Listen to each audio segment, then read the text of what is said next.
how to pay attention to your talents here at this time. We were talking with Betsy a couple of weeks ago, and she really has a lot around getting things done and adding massive value. So Betsy, why don't you talk to us a little bit about what has emerged for you during this time? Well, when it all first happened and I realized I'm going to be at home every single day, and I have to find a way to make myself feel like I'm accomplishing something, the first go-to was obviously the things that were tangibly visible every single day: clean the floor, wash the clothes. And after about 4 or 5 days of that, not very long, I agree, but after 4 or 5 days of that, I realized that I was ending each day feeling not good at all about myself or my accomplishments. Because if I spent 2 weeks, 3 weeks, 4 weeks, however long this is going to last, washing clothes and cleaning floors, at the end of the day, when I go back to work, I'm going to realize that that was wasted time, because once I'm back at work, my floors are going to get dirty again and my clothes are going to get dirty again. So the accomplishment for me is nothing.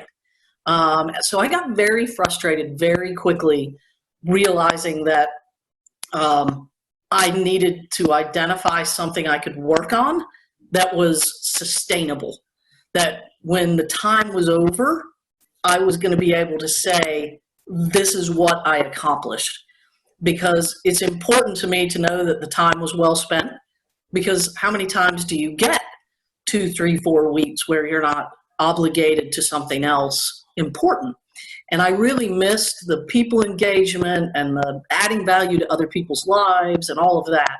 So after speaking with you and Doug, I put some time into adjusting my day so that, yes, I still have to wash clothes if we want to wear them, and I don't want to live in a pigsty, so I still have to clean the house, but every bit of that time does not have to be spent doing that. So I block out hours during the day to make sure that I'm either learning something, creating something, developing something that's going to follow me through the end of this. I've started putting together a leadership seminar. I've started reaching out to some of the people that are in the same boat as I am, and having chats with them about what they're doing. And at the end of the day now, I feel like I'm adding value instead of just keeping up. And that was very important for me. That's great, because it was a huge shock to your system. Your work and business kind of came to a screeching halt.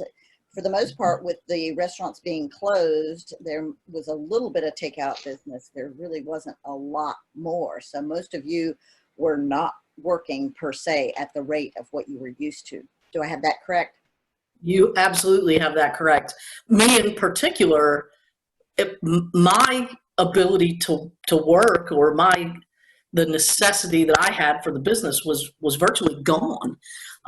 So yes, it was screeching. It was in the day.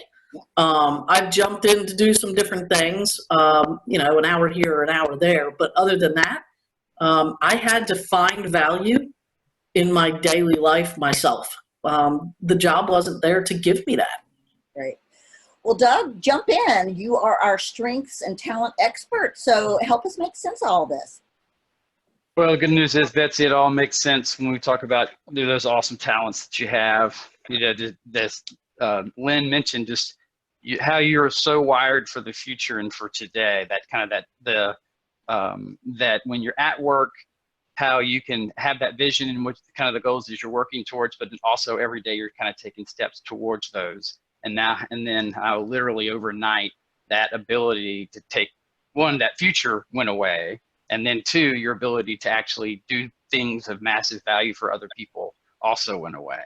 And so the fact that you had a good run of about 3 or 4 days where you just the transactional busy work of the day got you that far, but then it was kind of like, hollow. It's like empty calories in terms of like not creating value, and how you, with all your talent you have from a strategic perspective, and really can see what that better future will be, that you're kind of applying what you were doing in. It's like if if the only thing that's going to come out of 3 or 4 weeks of this time is just floors that are clean that are just going to get dirty again, then what a waste. And so the fact that, one, to have that awareness around there's meaning in the work that you do, and that, because of where you're going, not just, yes, you can do it, you do work hard and you do set the pace for production, all those executing talents, but if the executing without the vision doesn't work, then that satisfies part of who you are, but to get the full, complete picture, you really do need to have moving towards a better future. And so, when you have that awareness, and then kind of what you've talked about or what you've been able to do, creating leadership seminar, reaching out to other people, really looking for ways to add that massive value, as you talked about, and that, protecting some time, so kind of leveraging your executing talents from a schedule standpoint, everything that gets on the list gets accomplished, but putting in some blocks of time for, learning about something, creating something, developing something, all of that, when you're focusing your efforts there, that is where I see like all your talents showing up, because you're accomplishing things. Every day starts at 0. You're checking things off the list. And a year from now, 2 months from now, there will be something different because of what you've been accomplishing, versus just having the transaction of doing the laundry or fixing that chair or refinishing that table or whatever that may be. So totally see how, one, how that frustration could show up pretty quickly, and then two, as you identified ways to think about these things in the future, just how much more fulfilling that has been for you. Absolutely. It's made all the difference in the world to look at it from a different perspective. I did refinish a piece of outdoor furniture, and I was all happy about it, and I looked at it and I thought, that's great, but who cares? Whose life did that impact? I guess mine. I'll go sit in it now. So it's made a big difference, looking at it like that, making sure that I'm applying time to the things that I know are going to make me feel good. But you have to consciously do it, or the days go very fast. I mean, cooking and cleaning and washing clothes, those things take time, and they will chew up your entire day, and you'll be left with that feeling of void that was making me miserable. So now I feel better about each day, and break it up in a way that worked for me, and I'm much happier for it. And one of the things that I love about where your talent is, Betsy, that I think one of the things that surprised me about, as I got to know you and as we worked more closely together, you have such strong relationships, and you have such ability. I mean, I see your ability to connect with C-suite, so CEO, but you also, when we would be in the restaurant together, every person, and every person comes up to speak to you, and there's a genuineness and a authenticity there that the thinking about those relationships is really important. But you need to, what I love about your profile and your talent is that you need to do something with those relationships, and do something for those relationships as well.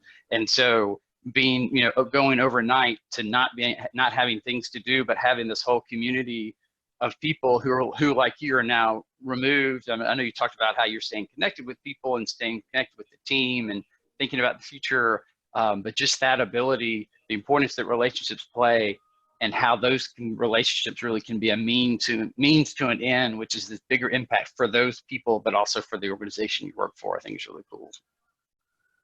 Absolutely. It's the best part of the job, and I miss it. I miss it every day.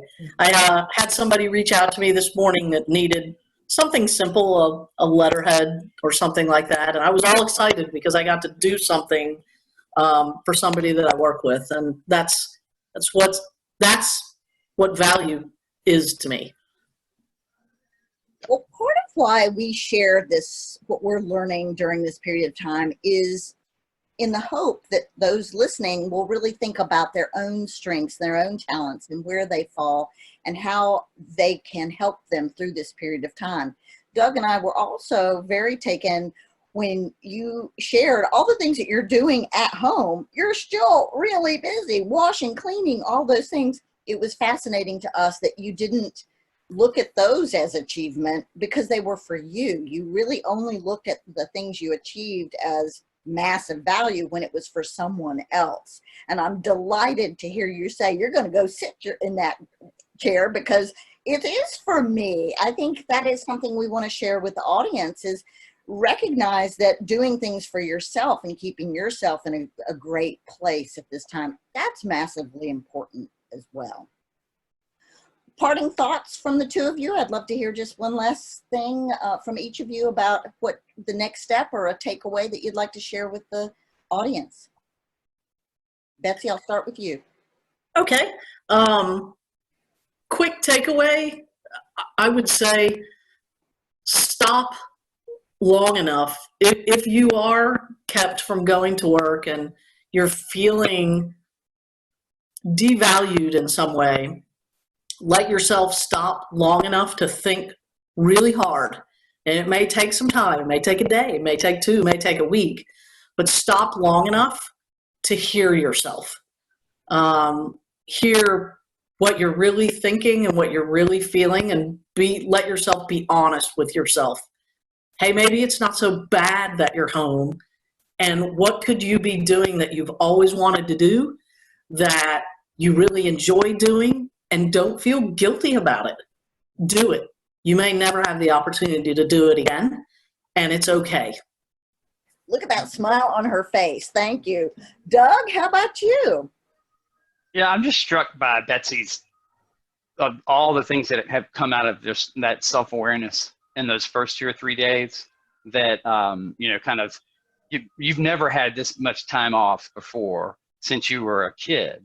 And so you got up those first days looking for things to do, to accomplish, like you always have done. But then to have that awareness that it wasn't fulfilling. And so to want to pay attention and to have that awareness, and then just the new habits and the kind of the changing mindset that you've made about how you're approaching what you're doing, and then putting in these new habits of of the new things that you're learning, and basically you're engaging your talents in a new way, so that you're learning new things and that you're creating that value. So I love the fact that you had the awareness one, and then you acted on that awareness, and you've got some structure in place that's allow you to bring in value to make the most of this time. Great, thank you, Doug. I appreciate it. Well, we hope that our learning will become your learning. We look forward to seeing you again next week. And we're signing off for now. Thanks again for joining us. Take care. Bye. Bye.